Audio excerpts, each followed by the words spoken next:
Hello. If you didn't already know, my name is Parmeet, and I'm a member of the SOLTA team at CKSS.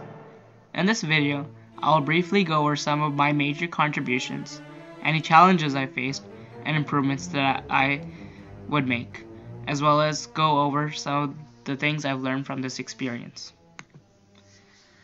I'll be talking about 3 examples. 1. Sourcing parts for the detectors. 2. Outreach. And 3. Developing a UI. Apart from these, I played a role in implementing ways to manage the team and keeping everyone on task. If I were to summarize my role in the team, it would be acting as a backbone and working behind many of our projects and keeping everything working, giving it purpose. So let's start with sourcing parts for the detectors. So the cosmic ray detectors that we are building is based on an open source project by Cosmic Watch. For us to build the detectors, not only did we need to purchase the necessary components, but build it as well.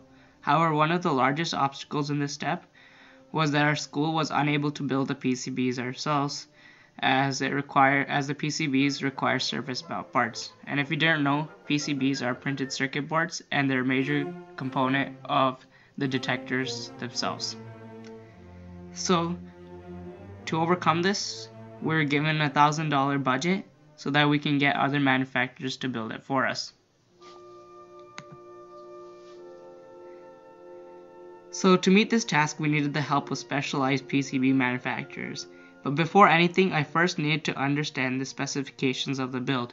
And to do this, I had to read over the instructions that they posted on their website, as well as watch their YouTube tutorials for making the detectors. Next, I drafted a bill of materials on spreadsheet using the list of parts recommended by Cosmic Watch. Once I had an understanding of it, I needed to contact some PCB manufacturers, tell them our requirements, and get a quote for the cost. The tricky part for this was that not all PCB manufacturers were able to build both the board and populate it with the parts we needed, and both of those things are something we can't do at our school ourselves. So when we did find manufacturers, they often had different suppliers than the ones that I found myself, so I had to constantly modify the bill of materials to accommodate for the different manufacturers, as well as adjust the price. And once I started corresponding with multiple manufacturers, I had to compare the pricing of all of them and see which one worked best for us and fit our budget. So in terms of challenges, for sure one of them was definitely getting everything to meet the budget, because most of the manufacturers that could do everything we needed charged around $200 or $300 for just one PCB, which makes our goal to make 7 or 8 of them quite difficult to achieve. Another issue was time. Not only did we need to research, and I had to find the prices of them, talk to people, order them, but I also had to wait for them to be manufactured and brought back, and then I needed to complete the build afterwards as well, which is hard to handle with ongoing tasks, and it's just being me there, right? And then for improvements that could have been made, is one that's really important is that we could get different manufacturers to build the components, and I realized this after speaking to many manufacturers, but building the board and populating it and using 2 manufacturers to do each part would significantly reduce the price. And another is to at least get a prototype ready. So despite cost, at least there's a proof of concept. I think what I took away from this experience is how to communicate with manufacturers. So I learned some terminology through that, and how to write effective and professional emails. I also went over creating a bill of materials and looking up ways to find the necessary items that are of good quality and still meet our budget. And I think finally, and most importantly, I learned the importance of making connections and using them. So earlier this year, when I was finding different manufacturers, I came upon some of the PCB manufacturers because I was introduced to a Slack chat during my time in co-op. This Slack chat had a select group of members that were especially good at technology or were in related fields of technology, and the chat was known as Tech Masters. And I started talking to the CEO of an early startup company, an AI company, and she's the one who actually recommended some of the manufacturers to me.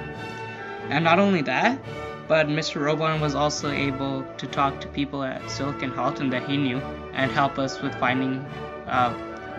manufacturing process.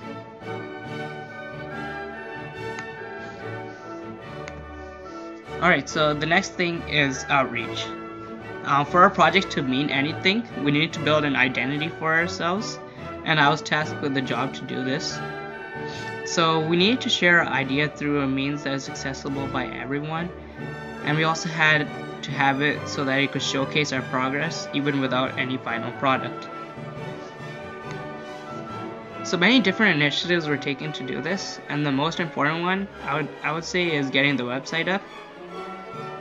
So although I didn't make the website through code itself, I did have a large influence on the design and the layout of the website, which I think is a very important aspect as it allows information to be presented in an easy and simple way while still looking professional and like making an illusion that there's a lot of content even though there wasn't.